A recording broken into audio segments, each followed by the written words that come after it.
जय भीम, जय शिवराय साथींनो. महाराष्ट्रामध्ये शिवाजी महाराजांबद्दल अनेक साहित्यिक, अनेक लेखक हे लिहित असतात. अनेक पुस्तकं आपल्याला समाजामध्ये त्यांच्याबद्दल लिहिलेली बघायला मिळत असतात. अनेक शिवचरित्र बघायला मिळतात. पण या सर्व साहित्यामध्ये एक साहित्य असं आहे, एक पुस्तक असं आहे, की त्या पुस्तकाच्या माध्यमातून शिवाजी महाराजांना बघण्याचा, शिवाजी महाराज समजून घेण्याचा दृष्टिकोन आपला पूर्णपणे आगळा वेगळा बदलून जातो. आणि हे पुस्तक कोणतं? तर ते पुस्तक म्हणजे गोविंद पानसरे लिखित शिवाजी कोण होता हे पुस्तक. हे पुस्तक अगोदर मी खरोखर वाचलं नव्हतं, पण हे पुस्तक वाचल्यानंतर कळालं की शिवाजी महाराज म्हणजे नेमके काय आणि शिवाजी महाराजांचं कार्य. पुस्तकाच्या सुरुवातीला गोविंद पानसरे जे लेखक या पुस्तकाचे आहेत, कॉम्रेड गोविंद पानसरे, हे पुस्तक सुरुवातीला म्हणतात की आज आपण जे लोकशाही राज्यामध्ये जगत आहोत, या लोकशाही राज्यामध्ये जगत असताना आपण आपल्या देशावरती बऱ्याच ज्या शाह्या आहेत, आता जसे आपण लोकशाहीत जगत आहोत, अगोदर राजेशाही होती, सरंजामशाही होती, इंग्रजांचं जेव्हा राज्य होतं ते साम्राज्यवादाची शाही होती. आपण आपल्या देशामधून राजेशाहीला समूळ नष्ट केलेलं आहे. राजेशाही आपण नाकारली, हे आपण बरोबर केलं. साम्राज्यशाही आपण नाकारली, हे सुद्धा आपण बरोबर केलं. आणि त्याच्यानंतर आपण लोकशाही स्वीकारली, हे सुद्धा आपण बरोबर केलं. पण आज लोकशाही स्वीकारल्यानंतर लोकशाहीच्या राज्यामध्ये सुद्धा एका सरंजामशाहीमध्ये, राजेशाहीमध्ये एक वागणाऱ्या किंवा राजेशाहीमध्ये राज्य करणाऱ्या, खरं तर शिवाजी महाराज हे राजे होते, राजेशाही मधले ते राजे होते असे गोविंद पानसरे त्या पुस्तकामध्ये स्पष्ट म्हणतायत. मग अशा एखाद्या राजाची आठवण आपल्याला आजच्या लोकशाही राज्यामध्ये का व्हावी, हा प्रश्न ते विचारतायत. शिवाजी महाराजांनंतर राजे झाले नाहीत का? तर झालेले. कदाचित शिवाजी महाराजांपेक्षा कणभर या देशामध्ये इतर राजे झालेले नाहीयेत का? तर झालेले. पण आजच्या लोकशाहीमध्ये शिवाजी महाराजांना आपण का आठवावं, हा प्रश्न आपण सर्वप्रथम स्वतःला विचारला पाहिजे. अशी त्या महाराजांची कीर्ती काय असावी की त्या महाराजांना लोकशाही राज्यामध्ये सुद्धा आपल्याला आठवावं लागतं. पुढे लेखक लिहित असताना म्हणतात की शिवाजी महाराज ज्यावेळेस गादीवरती रूढ झाले, ज्यावेळेस शिवाजी महाराजांनी स्वराज्याची गादी सांभाळली, स्वराज्य निर्माण केलं, ते कुणी आयते वारसदार झालेले राजे नव्हते. शिवाजी महाराज हे आयत्या पीठावरती रेगोट्या ओढणारे राजे नव्हते. शिवाजी महाराजांचं असं नव्हतं की बाबा वडील राजे होते, वडिलांनी स्वराज्य निर्माण केलेलं आणि मग ते स्वराज्य वारसाने त्यांच्यापर्यंत चालून आलं. शिवाजी महाराजांनी स्वतःच्या कष्टाने, स्वतःच्या पराक्रमाने आणि स्वतःच्या बुद्धिचातुर्याच्या जोरावरती स्वराज्य निर्माण केलेलं. आता हे स्वराज्य नेमकं कुणाचं? हे स्वराज्य ना कुठल्या श्रीमंतांचं होतं, ना हे स्वराज्य ना कुठल्या जमीनदारांचं.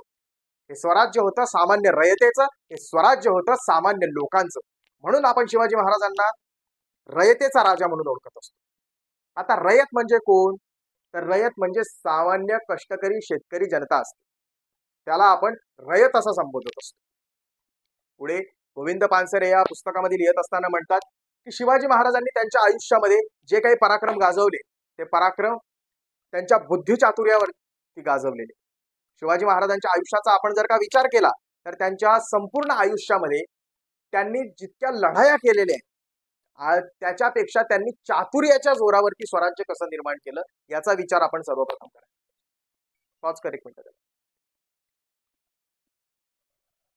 या रयतेमध्ये शिवाजी महाराजांचे जे साथीदार होते, शिवाजी महाराजांना साथ देणारी जी जनता होती ती कोण होती?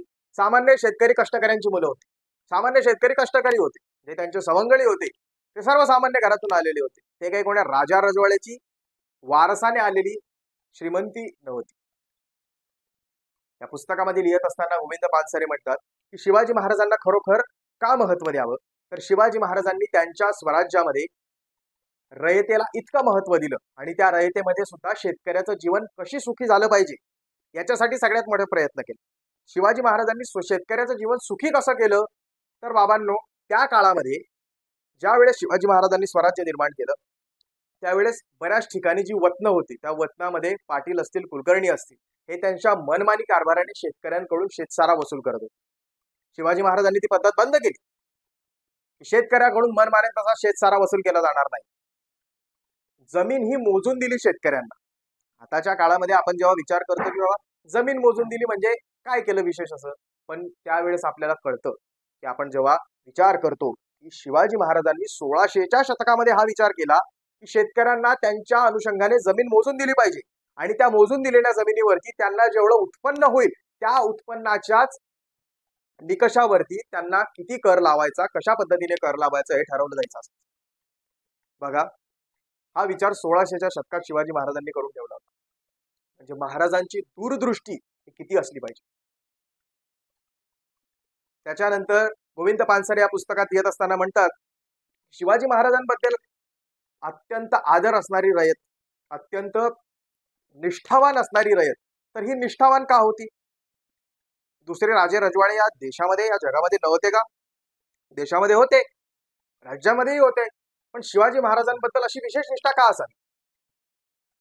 ज्या वेळेस शिवा काशी नावाचा न्हावी समाजाचा मनुष्य शिवाजी महाराजांसारखं वेश धारण करून शिवाजी महाराजांच्या मागे लागलेल्या मुघल फौजेला भूल पाडण्यासाठी, शिवाजी महाराजांसारखी वेशभूषा घेऊन त्यांना भूल पाडण्यासाठी त्यांच्यासोबत म्हणजे त्यांच्या मागे पळायला लावतो. ज्यावेळेस ज्यावेळेस शिवाजी महाराजांसारखी वेशभूषा केली होती तेव्हा शिवा काशीला माहिती होतं की मी जर का पकडलो गेलो तर मारलो जाईल, जिवंत मारतील मुघल मला. मग एवढं सगळं माहिती असल्यावर सुद्धा शिवाजी महाराजांसाठी का जीव द्यायला तयार झाली रे? का जीव द्यायला तयार झाले शिवा काशी? असं काय होतं त्या राजामध्ये? शिवाजी महाराज हे रयतेला आपलेसे वाटणारे राजे. शिवाजी महाराज हे रयतेला आपल्यासाठी काहीतरी करतायत म्हणून वाटणारे राजे होते. शिवा काशी नावाच्या न्हावी समाजाच्या माणसाच्या मनामध्ये ही भावना तयार व्हावी की मी मेलो तरी चालेल पण हा मनुष्य जगला पाहिजे, असं गोविंद पानसरे या पुस्तकामध्ये म्हणतायत. इतिहासाचा आपण जेव्हा विचार करतो, इतिहासाचा विचार करत असताना बऱ्याच गोष्टी आपल्या समोर आणल्या जातात. शिवाजी महाराजांबद्दल बरेच पुस्तकं आपण वाचलेली असतात, पण या पुस्तकात असं काहीतरी विशिष्ट का आढळतं? पावनखिंड ज्याला आपण म्हणतो, ती पावनखिंड बाजीप्रभू देशपांडे यांनी लढवली की बाबा जोपर्यंत शिवाजी महाराज हे गडावरती पोहोचून तोफेचा आवाज काढत नाही तोपर्यंत या खिंडीतून एकाही मुघल सैनिकाला मी महाराजांपर्यंत पोहोचू देणार नाही. रक्तरंजित खिंड झाली आणि पावनखिंडेवरती बाजीप्रभू देशपांडे यांना वीरगती प्राप्त झाली. का वाटावं बाजीप्रभू देशपांडेंना? त्यांना का माहिती नव्हतं की मी खिंड जर का लढवली तर इथंच मला मरण येईल, पण मी मेलो तरी चालेल पण शिवाजी महाराज जगले पाहिजे, कारण शिवाजी महाराज जगले तरच स्वराज्य टिकेल आणि रयत टिकेल. पुढे आपण जेव्हा या पुस्तकाचा विचार करतो, पुस्तक वाचत असताना गोविंद पानसरे या पुस्तकात येत असताना म्हणतात की शिवाजी महाराजांना आपल्या राज्यामध्ये, आपल्या स्वराज्यामध्ये स्त्रियांचा किती आदर होता आणि स्त्रियांच्या अब्रूंचा किती आदर होता हेही आपल्याला बघायला मिळतं. आपण जर का इतिहास वाचतो, ते इतिहास वाचत असताना जोपर्यंत उदाहरणं आपल्या समोर येत नाही तोपर्यंत इतिहास आपल्याला नीट समजत नाही. उदाहरणं आली की आपल्याला इतिहास समजायला सोपा जातो. हे उदाहरण देत असताना ते म्हणतात की 1678 मध्ये आपल्या बेलेवाडीजवळ एक किल्ला आहे. कदाचित माझी थोडीशी चूक होऊ शकते, आपण पुस्तक वाचाल तेव्हा आपल्याला कळेल. बेलेवाडीजवळ एक किल्ला आहे आणि त्या किल्ल्याची किल्लेदारी ही सावित्रीबाई देसाई नावाची एक स्त्री होती. बघा, शिवाजी महाराजांच्या काळामध्ये एका किल्ल्याची किल्लेदारी ही सावित्रीबाई देसाई नावाची एक स्त्री होती. हेही खूप मोठं वैशिष्ट्य आहे. पण ती स्त्री शिवाजी महाराजांच्या विरोधात होती. म्हणून सखुजी गायकवाड नावाच्या आपल्या सरदाराला शिवाजी महाराजांनी त्या गडावरती लढायला पाठवलं. त्या स्त्रीने तब्बल 27 दिवस लढा दिला होता शौर्याने. तब्बल 27 दिवस लढा दिल्यानंतर 27व्या दिवशी त्या स्त्रीला पराजय जो आहे तो पराजय पत्करावा लागला. आणि पराजय पत्करल्यानंतर सखुजी गायकवाड यांनी आपल्या विजयाच्या गुर्मीमध्ये, विजयाच्या माजामध्ये, मस्तीमध्ये त्या स्त्रीवरती बलात्कार केला. ज्यावेळेस शिवाजी महाराजांना ही बातमी कळाली त्यावेळेस शिवाजी महाराजांनी त्याला पकडून आणण्याचे आदेश दिले आणि त्याचे डोळे काढून कायमचं त्याच किल्ल्यामध्ये बंदिस्त करण्याचे आदेश दिले. म्हणजे तुम्ही विचार करा की सरदार माझा असला तरी स्त्रीचा अपमान खपवून घेतला जाणार नाही, स्त्रियांवरती अत्याचार खपवून घेतले जाणार. हे होते शिवाजी महाराज आणि ही होती शिवाजी महाराजांची स्वराज्याची पद्धत. आज महाराष्ट्रामध्ये काय होतंय, भारतामध्ये काय होतंय? स्त्रियांचे बलात्कार होत नाहीयेत, होत आहेत. स्त्रियांवर अत्याचार होत नाहीयेत, होत आहेत, पण स्वराज्यात होत नव्हते. शिवाजी महाराजांचं महात्म्य. पुढे गोविंद पानसरे या पुस्तकात येत असताना म्हणतात की शिवाजी महाराजांनी शेतकऱ्यांसाठी शेतसारा काही ठिकाणी माफ सुद्धा केला की ज्या वेळेस पाऊस पडला नाही, दुष्काळ आला, दुष्काळ आल्यानंतर शेतकऱ्याच्या शेतात जर का पीक पिकलं नाही तर शेतकरी देणार कुठून शेतसारा, त्याच्यामुळे त्यावेळेस त्याला शेतसारा माफ केला जायचा. शेतसारा माफ केला जायचा आणि माफ केल्यानंतर सुद्धा शेतकऱ्याला जोपर्यंत पुढचं पीक येत नाही तोपर्यंत काही धान्य सुद्धा महाराजांकडनं दिलं जायचं. शेतकऱ्याला कर्जाची रक्कम न देता शेतात उपयोगाला येईल अशा वस्तू दिल्या जायच्या. हे शिवाजी महाराजांच्या दूरदृष्टीचं महात्म्य आपण लक्षात घेतलं पाहिजे. त्याच्यानंतर पुढे गोविंद पानसरे या पुस्तकामध्ये लिहित असताना म्हणतात की बाबांनो, शिवाजी महाराजांनी शेतकऱ्यांसाठी काय केलं, तर शेतकऱ्यांना शिवाजी महाराज आपलेसे का वाटायचे. तर त्यात ते लिहित असताना असंही म्हणतायत की इतिहासाच्या पानांमध्ये या गोष्टींचा उल्लेख आहे की ज्या वेळेस सरंजामशाही, राजेशाही सर्व होती, जेव्हा राजाचं सैन्य हे एखाद्या ठिकाणी स्वारी करायला जात असायचं, ते स्वारी करायला जात असताना त्यांचे जे घोडदळ होते ते घोडदळ शेतकऱ्यांच्या उभ्या पिकातून जात असायचे आणि शेतकऱ्यांचं नुकसान व्हायचं. आता शेतकरी जाणार कुठे. ज्या राजाच्या राज्यात आपण राहत आहोत त्याच राजाच्या सैनिकाने आपल्या पिकांचं नुकसान केलंय, मग आपण तक्रार करायची कुणाकडे बाबा, असा प्रश्न सर्वप्रथम शेतकऱ्यांच्या पुढे पडला असेल. पण शिवाजी महाराजांनी त्यांच्या सैन्यांना सक्त ताकीद दिलेली होती की आपलं घोडदळ नेत असताना शेतकऱ्याच्या कोणत्याही पिकाला नुकसान होता कामा नये. शेतकरी हा आपल्या शेतातल्या पिकाला पोटच्या पोळासारखं जपत असतो आणि त्या पोटच्या पोरासारखं जपलेल्या पिकाला जेव्हा घोडदळ जात असताना आपल्या डोळ्यासमोर नुकसान होईल तेव्हा त्या शेतकऱ्याच्या मनावरती काय वितत असेल, असे सक्त ताकीद शिवाजी महाराजांनी त्यांच्या सैन्याला दिली होती. हे शिवाजी महाराजांचं मोठेपणे महात्म्य आहे, दूरदृष्टी आहे. मग का रयतेला शिवाजी महाराज स्वतःचे वाटणार नाही, का एखाद्या शेतकऱ्याला शिवाजी महाराज आपलेसे वाटणार नाही की असा एक राजा आलेला आहे, असा एक राजा आहे की त्याला माझ्या संपत्तीचं नुकसान होऊ नये याची सुद्धा काळजी. विचार करा. शिवाजी महाराजांनी त्यांच्या सैन्याला सक्त ताकीद दिलेली होती की शेतकऱ्यांच्या देठाला सुद्धा, भाजीच्या देठाला सुद्धा हात लावायचा नाहीये आणि शेतकऱ्यांचं नुकसान करायचं. जर का शेतकऱ्यांकडून एखादी वस्तू घेण्याची आपल्याला गरज पडली, म्हणजे ज्यावेळेस मोहिमेला सैन्य जात असायचं त्यावेळेस अन्न असेल, पाणी असेल, घोड्यांना काही खाद्यपदार्थ असतील, हे सर्व शेतकऱ्यांकडून घेतले जात होते, पण त्याचा मोबदला त्यांना दिला जात नव्हता. महाराजांनी सांगितलं मोबदला देऊन ती वस्तू आपल्याला घ्यायची आहे. स्वराज्यासाठी जर का झाडाचं लाकूड जरी घ्यायचं असेल तरी ते मोबदला द्यायचं आणि मग शेतकऱ्याकडनं घ्यायचं, म्हणजे शेतकरी मरता कामा नये, शेतकऱ्याचं नुकसान होता. शिवाजी महाराजांचं महात्म्य. पुढे गोविंद पानसरे लिहित असताना म्हणतात की शिवाजी महाराजांवरती अनेक गोष्टी बोलल्या जातात महाराष्ट्रामध्ये. शिवाजी महाराज हिंदू धर्म रक्षणाचे राजे, शिवाजी महाराजांनी हिंदू धर्म रक्षणासाठी कार्य केलं. अरे बाबांनो, पण मला एक गोष्ट सांगा की शिवाजी महाराज हे फक्त हिंदू धर्म रक्षणासाठी कार्य करत नव्हते. शिवाजी महाराजांना धर्म रक्षणा व्यतिरिक्त काहीतरी मोठं करायचं होतं, रयत सुखी करायची. आपल्या समोर चित्र आपल्या डोळ्यासमोर निर्माण करत असताना हिंदू विरुद्ध मुसलमान, म्हणजे महाराज जणू काही मुस्लिम समुदायाचा द्वेषच करत होते आणि मुसलमानांच्या विरुद्धच महाराजांची लढाई होती असं काहीतरी आपल्याला दाखवतं. मग गोविंद पानसरे पहिला प्रश्न विचारतायत पुस्तकामध्ये की जर का फक्त हिंदू धर्म रक्षणासाठी शिवाजीने स्वराज्य निर्माण केलं होतं आणि त्याच्यासाठीच ते लढले होते, तर मग भारतामध्ये पृथ्वीराज चव्हाण असतील आणि त्याच्यामुळे जर का त्यांना यश आलं असेल. काही लोकांचं असंही, काही संघटनांचं असं मत आहे की बाबा शिवाजी महाराज हे धर्मरक्षणासाठी लढले म्हणून त्यांना स्वराज्यामध्ये यश आलं. मग पृथ्वीराज चव्हाण असतील, महाराणा प्रताप असतील, हे हिंदू धर्मासाठी लढले नव्हते का, मग त्यांना यश का आलं नाही? कारण शिवाजी महाराज धर्मरक्षणाच्या पलीकडे जाऊन काहीतरी मोठं कार्य करायला निघाले होते. गोविंद पानसरे या पुस्तकामध्ये हा प्रश्न विचारतायत आणि ही गोष्ट सांगण्याचा प्रयत्न. प्रश्न हा हिंदूंविरुद्ध मुसलमान या वादाचा नव्हताच, प्रश्न हा राज्याचा होता. पण आपल्या समोर आज डोळ्यांसमोर चित्र निर्माण करत असताना असंच चित्र निर्माण केलं जातं की बाबा जणू काही शिवाजी महाराज मुस्लिमांच्या विरोधात होते, जणू काही शिवाजी महाराजांना मुस्लिम आवडतच नव्हते आणि ते राज्यकर्ते त्यावेळेस मुस्लिम होते आणि राज्यकर्त्यांची जी काही आपण राज्य करण्याची पद्धत होती, ही राज्य करण्याची पद्धत चुकीची होती, रयत सुखी राहत नव्हती, जुलूम होत होता, म्हणून शिवाजी महाराजांनी स्वराज्य निर्माण केलं.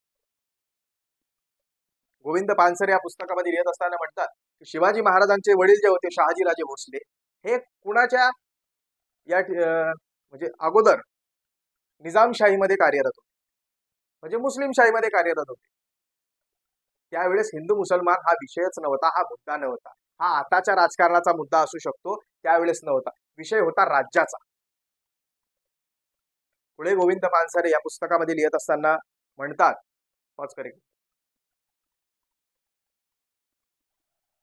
शिवाजी महाराजांना त्यांच्या संपूर्ण कार्यकाळामध्ये कधीही असं वाटलं नाही की मला जर का मोठं व्हायचं असेल तर मला मुस्लिमांना संपवावं लागेल किंवा मुस्लिमांचा द्वेष करावा लागेल.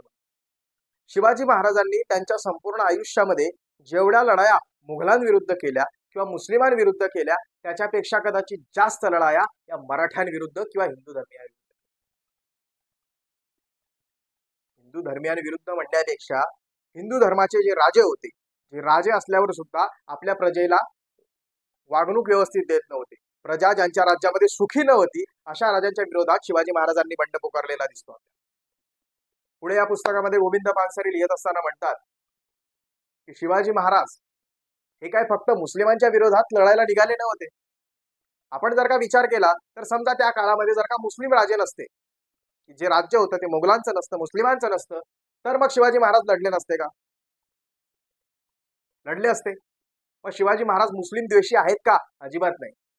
शिवाजी महाराजांचा अंगरक्षक आग्र्याच्या वेळेस जेव्हा औरंगजेबाने शिवाजी महाराजांना कैद करून ठेवलं त्यावेळेस मदारी मेहतर नावाचा अंगरक्षक, जो मदारी मेहतर शिवाजी महाराज तिथून सुटका करून निघाल्यानंतर एक खोटा शिवाजी म्हणजे नकली शिवाजी महाराज तिथे झोपवलेले होते आणि त्या शिवाजी महाराजांचे पाय दाबत होता, तो मदारी मेहतर नावाचा. त्याला माहिती नव्हतं का की मी जर का तिथे राहिलो आणि औरंगजेबाने मला पकडलं तर मला मारण्यात येईल म्हणून, तरी तो तिथे थांबला. कारण का? धर्मनिष्ठेपेक्षा स्वामीनिष्ठा महत्वाची होती. तोफखान्याचा प्रमुख इब्राहिम खान हा शिवाजी महाराजांच्या तोफखान्याचा प्रमुख होता. तोफखाना म्हणजे त्यावेळेस आपलं बलाढ्य असं एक तोफखाना असायचा. त्या तोफखान्याच्या वेळेस जर का इब्राहिम खानावरती जर का शिवाजी महाराजांचा विश्वास नसता, मुस्लिमांच्या विरोधात शिवाजी महाराजांचा द्वेष असता, तर इब्राहिम खानला त्यांनी तोफखान्याचा प्रमुख नेमला असता का? अजिबात नेमला नसता. शिवाजी महाराजांनी त्या काळामध्ये आरमार निर्माण केलेलं होतं. आरमार म्हणजे जसं आपलं नौदल आहे आता, वायुदल, हवाई दल आणि भूदल, तसं नौदल आरमार शिवाजी महाराजांनी त्यांच्या काळामध्ये निर्माण केलं होतं. आणि मला असं वाटतं कदाचित ते पहिले असे राजे होते की त्यांनी आरमार निर्माण केलं होतं. समुद्र किनारी त्यांचं स्वराज्य हे त्यांनी निर्माण केलेलं होतं. या आरमार खान्याचा जो प्रमुख होता तो दौलत खान नावाचा माणूस, मुस्लिम होता. मग शिवाजी महाराजांचा जर का मुस्लिम द्वेष असता तर दौलत खान नावाच्या माणसाला, मुस्लिमाला त्यांनी आपल्या आरमार खान्याचा प्रमुख नेमला असता का? अजिबात नेमला. आता काही संघटना वादविवाद करत असताना असं म्हणतात की मुघल व मुस्लिम हे आपल्या देशामध्ये आपली मंदिरे लुटण्यासाठी आले होते, आपल्या देवांचा अपमान करण्यासाठी आले होते, त्यांनी मंदिरे पाडली आणि म्हणून शिवाजी महाराज त्यांच्या विरोधात लढले आणि आताही आपण मुस्लिमांच्या विरोधात लढलं पाहिजे, असा काहींचा युक्तिवाद आहे. पण गोविंद पानसरे या पुस्तकात लिहित असताना म्हणतात की मुघलांचं आक्रमण किंवा मुस्लिमांचं आक्रमण आपल्या देशावरती झालं का? तर नक्की झालेलं. त्यांनी देवळे लुटली का? तर लुटलेली आहे. त्यांनी देवळे पाडलेली आहे का? तर पाडलेली आहे. पण ते देवांच्या विरोधात किंवा धर्माच्या विरोधात पाडलेली आहे का? तर हे चूक आहे. त्या काळामध्ये जे सैनिक असायचे, जे सैन्य असायचं, त्या सैन्याला कोणत्याही प्रकारचा पगार दिला जात नव्हता. त्यांना लुटीतला एक हिस्सा दिला जात होता आणि बाकीचा हिस्सा राजा स्वतःकडे ठेवत होता. या अशा कार्यकाळामध्ये हिंदू धर्म हा या देशामध्ये सगळ्यात मोठ्या प्रमाणात होता. मंदिरं मोठ्या प्रमाणात होती आणि ही मंदिरं सोन्याने संपत्तीने गडगंज भरलेली असायची. त्याच्यामुळे ते संपत्ती आणि सोनं लुटण्यासाठी मुघलांनी मंदिरावरती आक्रमण केलेलं दिसतं. डोंगर दऱ्यांवरती किंवा एखाद्या डोंगरावरती दगडाची मूर्ती असलेले किंवा एकम डोंगरावरती कऱ्या कोपऱ्यामध्ये जे मंदिरं असायचे किंवा ज्याच्यामध्ये सोनं नाही, संपत्ती नाही, ती मंदिरे त्यांनी तोडलेली दिसत नाहीये इतिहासामध्ये, असंही गोविंद पानसरे म्हणण्याचा प्रयत्न करतात. राहिला महत्वाचा मुद्दा असा की त्यांनी मंदिरं पाडली आणि देवतांचा अपमान केला का? तर आज केलेला आहे. पण तो कशासाठी केला असावा? तर त्या मंदिराच्या आजूबाजूने राहणारी जी काही वस्ती होती ती वस्ती हिंदू धर्मियांची वस्ती होती. त्याच्यामुळे त्यांच्या मनात दहशत बसावी की बाबांनो, जो व्यक्ती आपल्या देवळाला लुटू शकतो, आपल्या देवांना भ्रष्ट करू शकतो, जो देवाची मूर्ती फोडू शकतो, तर आपल्याला का मारू शकत नाही किंवा आपल्यावरती अन्याय का करू शकत. अशा पद्धतीची भावना जनतेमध्ये निर्माण करण्यासाठी ती देवळे पाडली जात होती, असंही गोविंद पानसरे त्या पुस्तकामध्ये लिहित असताना म्हणतात. पुढे गोविंद पानसरे या पुस्तकात लिहित असताना असे म्हणतात की फक्त मुस्लिम धर्मीयांनीच देवळे पाडलेली, देवळे लुटलेली दिसत नाहीयेत, तर बरेच हिंदू राजे असे होते की त्यांनी सुद्धा देवळे लुटलेली आहेत. काश्मीरचा हर्षदेव नावाचा राजा हा देवळं लुटायचा, आणि फक्त देवळं लुटायचाच नाही तर त्याच्यातल्या ज्या सोन्याच्या मूर्त्या होत्या त्या सोन्याच्या मूर्त्या आणून त्याच्यावर विष्ठा करत असायचा, लघवी करत असायचा व तिचा अपमान करून मग ती सोन्याची मूर्ती वितळायचा आणि त्या सोन्याचा उपभोग घ्यायचा. अशाही पद्धतीच्या इतिहासामध्ये नोंद आहे. पुढे गोविंद पानसरे या पुस्तकामध्ये लिहित असताना म्हणतात की शिवाजी महाराजांना अनेक अशी बिरुदे लावली जातात, छत्रपती असतील, किंवा त्या बिरुदांमध्ये महाराष्ट्रामध्ये सगळ्यात प्रख्यात असलेलं बिरुद जे आहे ते गो ब्राह्मण प्रतिपालक असं वापरलं जातं. आता गो ब्राह्मण प्रतिपालक म्हणजे काय, हा प्रश्न आपल्याला पडला पाहिजे. म्हणजे गायी आणि ब्राह्मणाचं रक्षण करणारा, पालन करणारा म्हणजे गो ब्राह्मण प्रतिपालक.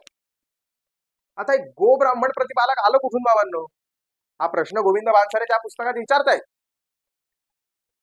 शिवाजी महाराजांच्या काळामध्ये 27 ते 29 पत्रके हे स्वतः शिवाजी महाराजांनी लिहिलेली, इतिहासकारांनी शोधून काढलेले, त्यांना सापडलेले. त्या कोणत्याही पुस्तकामध्ये शिवाजी महाराज स्वतःला गो ब्राह्मण प्रतिपालक म्हणून घेत नाहीयेत. किंवा शिवाजी महाराजांना ज्यांनी काही पत्र लिहिली आहे ते पत्र सुद्धा सापडलेले, त्या पत्रामध्ये सुद्धा गो ब्राह्मण प्रतिपालक नावाचा शिवाजी महाराजांचा कुठेही उल्लेख नाहीये. मग हे गो ब्राह्मण प्रतिपालक नेमका आलंय कधी कुठून? दोन गोष्टी, गो आणि ब्राह्मण. आता गायीला तर हे काही शक्य नाही, मग हे बिरुद कोणी लावलेलं असावं याच्या बाबतीत आपल्या मनात काही शंका आलेली नसते. ग्रँड डफ त्याच्या पुस्तकामध्ये लिहित असताना म्हणतो की शिवाजी महाराजांनी त्यांच्या राज्यकाळामध्ये स्त्री, गाय, रयत यांचं संरक्षण केल्याचा उल्लेख आहे. मग यामध्ये स्त्री आणि रयतेला वगळून ब्राह्मण टाकण्याचा प्रयत्न कुणी केला?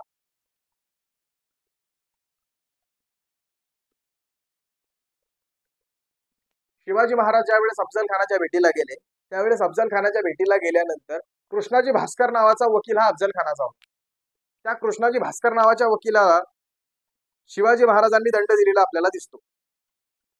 मग शिवाजी महाराज हे ब्राह्मण रक्षक कसे असू शकतात किंवा गो ब्राह्मण प्रतिपालक कसे असू शकतात?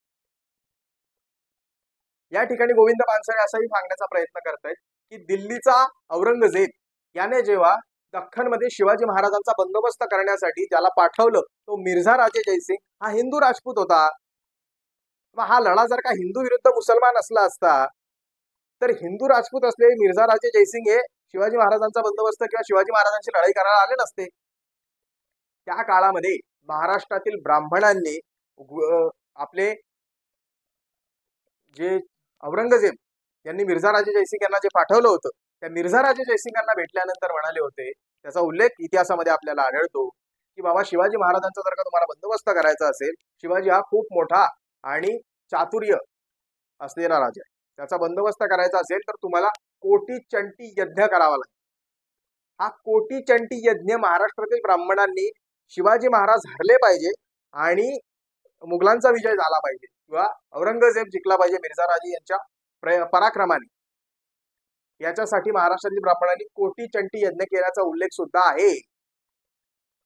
मग महाराज जर का गो ब्राह्मण प्रतिपालक होते तर महाराष्ट्रातल्या ब्राह्मणांनी शिवाजी महाराज हरले पाहिजेत म्हणून कोटी चंटी यज्ञ का केला असावा बरं?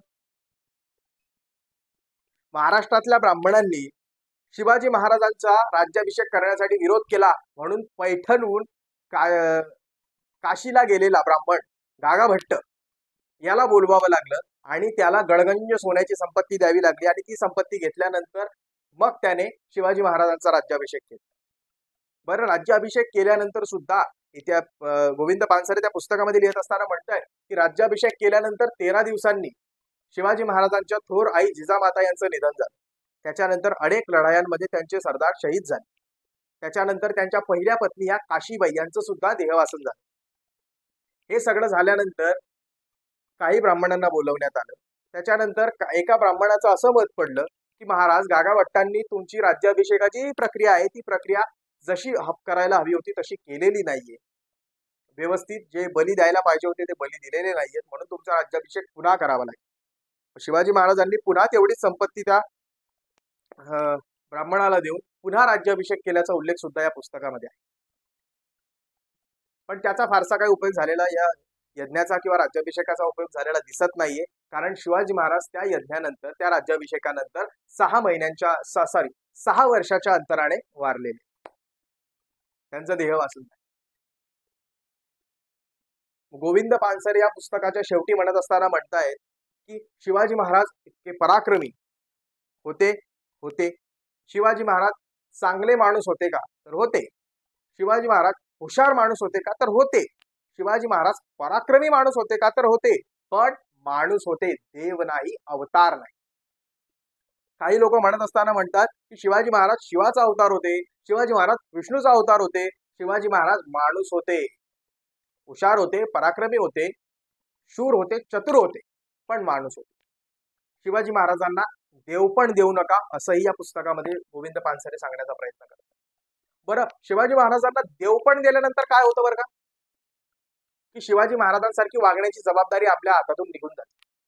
शिवाजी महाराजांना जर का आपण देव बनवलं तर आपण जर का म्हटलं का रे बाबांनो, शिवाजी महाराज तर रयतेला सुखी ठेवत होते, शिवाजी महाराज तर शेतकऱ्यांचा शेतसारा माफ करत होते, दुष्काळामध्ये त्यांना शेतसारा माफ करत होते, मदत करत होते,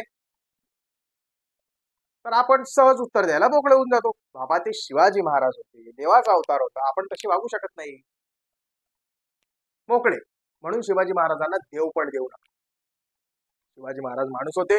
शिवाजी महाराजांचा दृष्टिकोन जो आहे, शिवाजी महाराजांचा आदर्श जो आहे, तो आपण नक्कीच घेतला पाहिजे. पुस्तकात गोविंद पानसरे हेही सांगण्याचा प्रयत्न.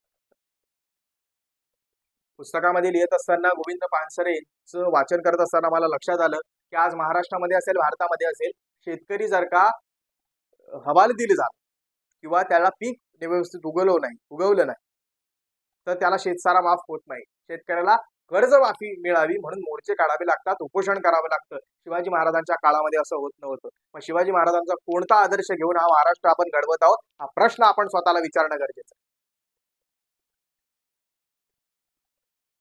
शिवाजी महाराजांची प्रतिमा निर्माण करत असताना फक्त हिंदू आणि मुसलमान अशीच प्रतिमा निर्माण केली जाते आणि त्याचा फायदा राजकारणाच्या माध्यमातून घेतला. शिवाजी महाराजांनी त्यांच्या काळामध्ये वतन ही देणं बंद केलं होतं आणि वतनदारांना सुद्धा इनामा देणं बंद केलं होतं. पण आताच्या काळामध्ये वतनदार आहेत का? तर गोविंद पानसरे म्हणतात आताच्या काळामध्ये सुद्धा आधुनिक वतनदार आहेत, ज्यांना आपण आमदार निवडून देतो, खासदार निवडून देतो, जिल्हा परिषद सदस्य निवडून देतो, ग्रामपंचायत निवडून देतो. मग यांचं एक ठरलेलं असतं म्हणा, असे गोविंद पानसरे त्या पुस्तकात म्हणतायत. वरची लोक म्हणतात तुम्ही खालच्यांना हजारामध्ये खा, लाखांमध्ये खा, आम्ही कोटींमध्ये खाऊ, असं गोविंद पानसरे या पुस्तकामध्ये लिहित असताना स्पष्टपणे सांगतात.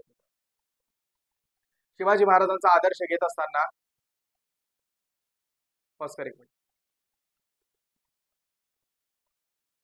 शिवाजी महाराजांना त्यांच्या राज्यकारभाराच्या काळामध्ये असाही उल्लेख आढळतो की शिवाजी महाराजांना औरंगजेब हा राजा मानत होता, पण इथले 96 कुळी मराठी आपण ज्यांना म्हणतो ना, ते राजे मानत नाही.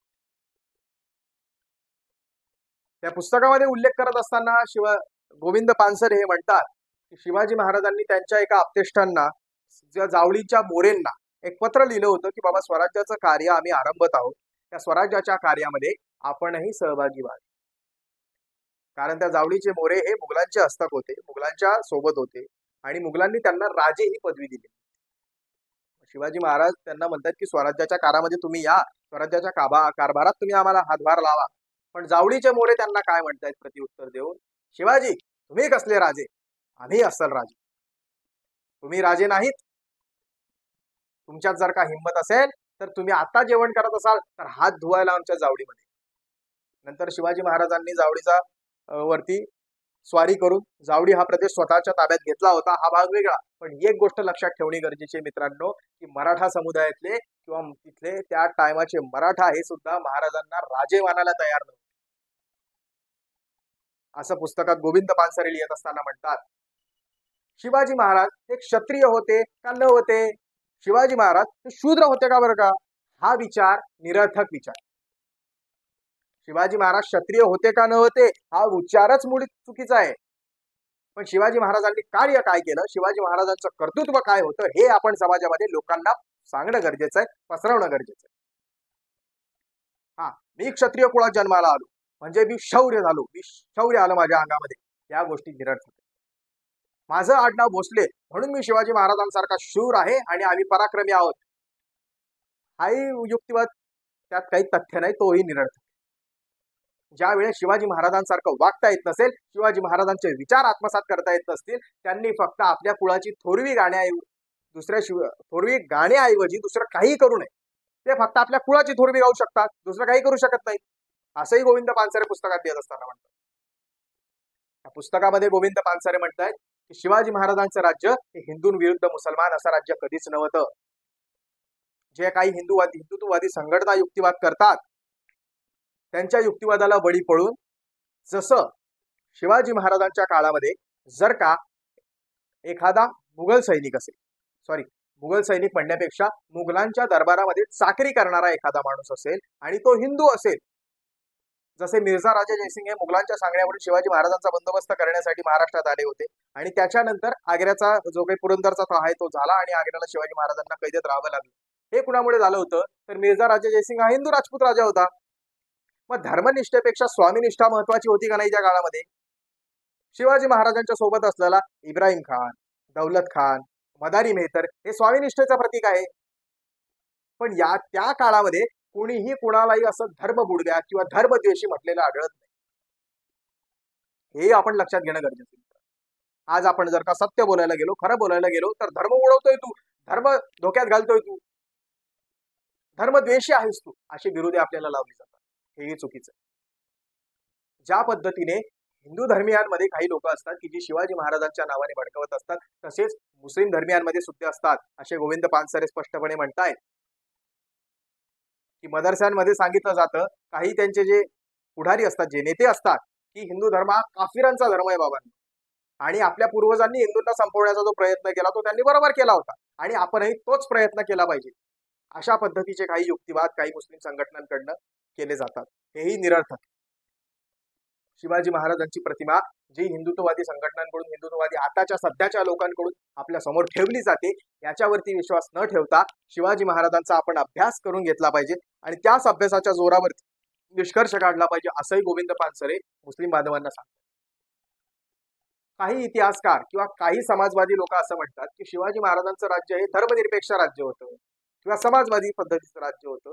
यातही काही तथ्य नाही, असं गोविंद पानसरे या पुस्तकात सांगतायत. शिवाजी महाराज हे स्वतः हिंदू धर्मीय राजे होते, मग त्यांचं राज्य हे धर्मनिरपेक्ष राज्य कसं असू शकतं? असूच शकत नाही. शिवाजी महाराज हे स्वतः राजे होते, म्हणजे राजेशाहीतले राजे होते, मग त्यांच्या राज्यातली व्यवस्था समाजवादी असणं शक्य नाही, असंही गोविंद पानसरे म्हणतायत.